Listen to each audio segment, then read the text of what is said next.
For the vast majority of companies, it's always fairly straightforward to prepare a set of accounts.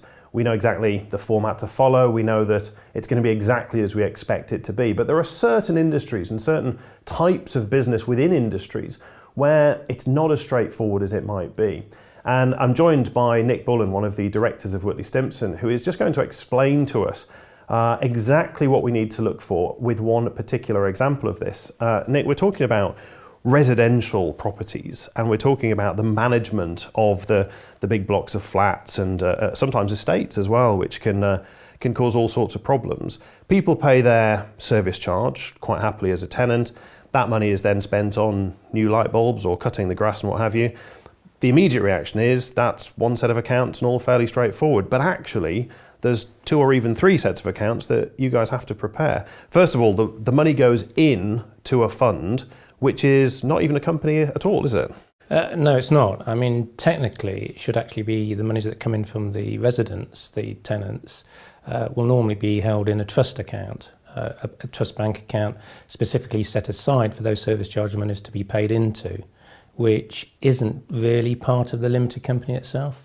Okay, and then we've got a company which is the machine. Is that the machinery that will actually pay all these bills? Sometimes not. I think it just stays in the trust, doesn't it? Well, it doesn't stay in the trust because the money coming into the trust has to be used for paying, like you're saying, for the new light bulbs and any repairs, common parts of the building whereby there are middle expenses, problems with external parts of the building. So the money has to be used. It can't just sit there in the trust bank account. So we've got the money going into a trust, and then people talk about having this management company, but in fact there's 2 companies, aren't there? There is a company that might be part of an estate agency or something, which will be the people who actually do the work, but then we have to have this other set of accounts, which is sometimes a little bit confusing to grasp because it doesn't really do anything, does it, that company?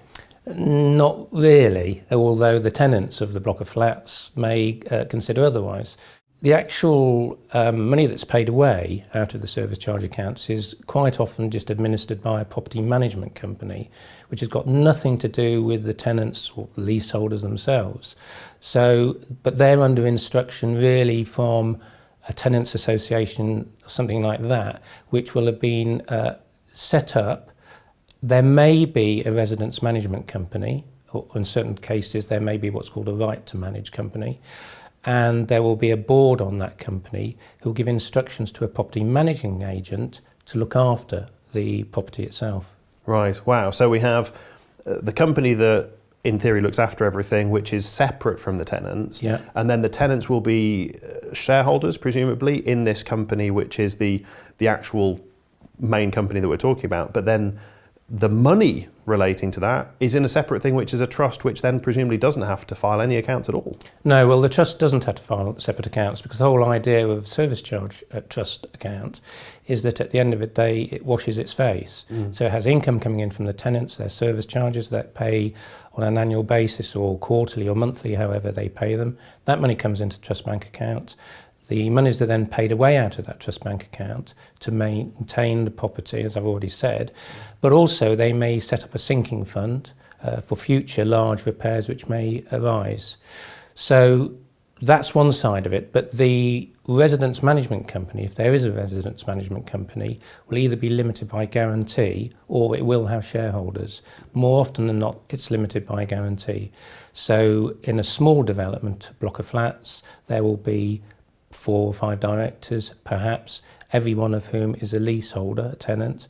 So there may be only 5 flats, for instance, and all 5 flats, the leaseholders, will actually be directors as well. Okay, so 2 possible reasons that Whitley Stimpson may end up with these clients, I guess.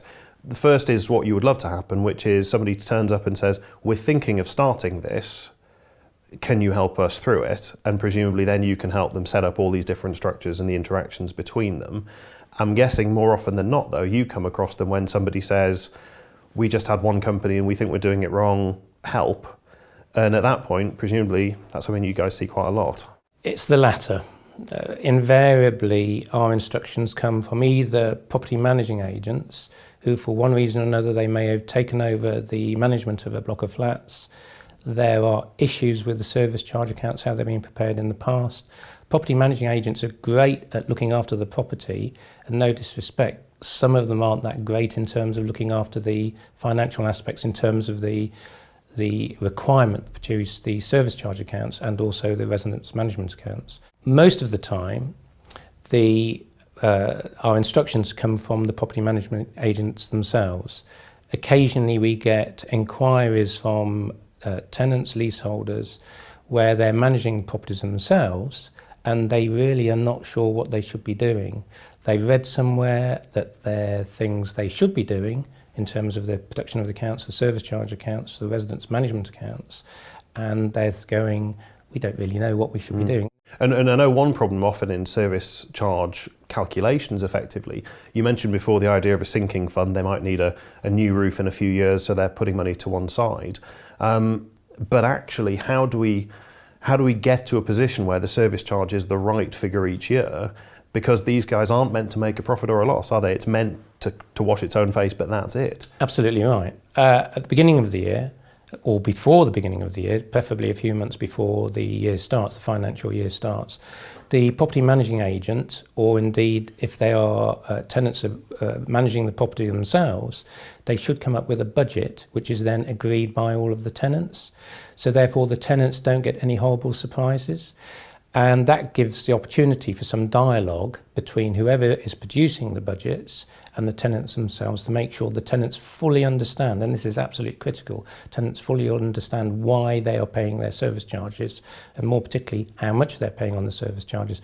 And for things like sinking funds, where they may be saying, well, we think in 10 years' time we're going to need a new roof on this flat roofed block of flats, it's going to cost £150,000. Well, the tenants, if you suddenly come up and wait the 10 years and then say, oh, by the way, this year you've got to pay 20,000 extra on your service charges, doesn't go down very well. So they've got to know that cost may come up and they need to provide for it by way of a sinking fund. Okay, but it might not even be something as major as a new roof on a block of flats. It can be something as simple as, we've allocated this much for our electricity bill each month, but then when they finally read the meter, it was a very different figure. That's a different kettle of fish, to be honest, because when you've got recurring costs, you should be able to budget for them. But there have been cases where, exactly as you say, provision hasn't been made for electricity bills. There may have been a change of managing agent, so the property managing agent who takes over doesn't know what the previous agent was doing in terms of providing for upcoming costs such as utility bills, particularly on electricity costs or gas bills.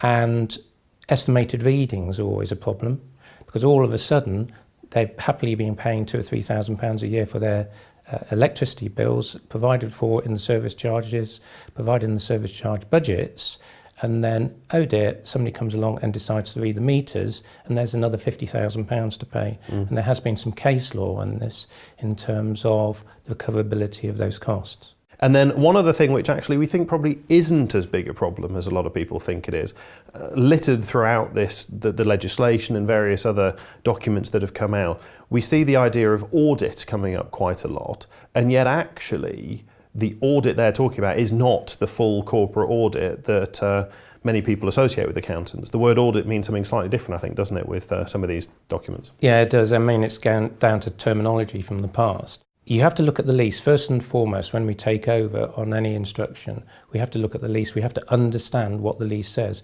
Because there is no statutory regulation in terms of what has to be included in the accounts, and there's no statutory regulation with regard to the service charges themselves. There's guidance, but not statutory regulation. And one of the things we've got to look at in the first instance is the lease, because the words in the lease are very prescriptive in terms of what has to happen. And if something happens and the tenant is in any dispute and it goes to the first tier tribunal, property chamber, then unless the lease terms have been followed, then somebody has no hope of winning in the first tier tribunal. So you have to follow the lease. A lot of the older leases before 1980, if they refer to audit, before 1980 when the audit regulations changed, audit actually meant audit, because there was a very low threshold for audits. Everybody said, well, it's a good idea, we'll have these accounts audited. Audit now is something totally different. And at the time, in before 1980, if you look back retrospectively, you actually, with small developments, they don't really need an audit. So it's only in leases probably taken out of 1980, if it's very specific in saying it needs an audit in accordance with the audit regulations, then it needs an audit. As opposed to that, what the tenants are looking for is for comfort in terms of, well, we're looking at a set of accounts here, service charge accounts. Are we comfortable with these accounts? Can we trust these accounts? So the norm is to what's called certification, which the exact terminology is a report of factual findings, which is a sort of halfway house between a full-blown audit and not having anything at all. So the vast majority of blocks of flats will actually have certification. And there's best practice says, it actually stipulates that if you've got 5 or more flats in the block, then certification should be carried out. Right. So as I said at the beginning, what starts off thinking fairly straightforward, easy concept to deal with here, I'm sure it's just one set of accounts. We can have multiple sets of accounts. Our cash flow forecasting for the future has to be very good. Our appreciation of the lease in the first place legislatively has to be fantastic. And also it might need an audit, it might need certification, everything else, which is why talking to somebody, you or people in your team, is probably the thing for people to do. That's right. And we've been doing it for a few years now, and we have many hundreds of clients in that area. So that is absolutely right. There are other organisations that tenants, if they want some assistance, can go to. Basically, they are initially free for getting advice from them.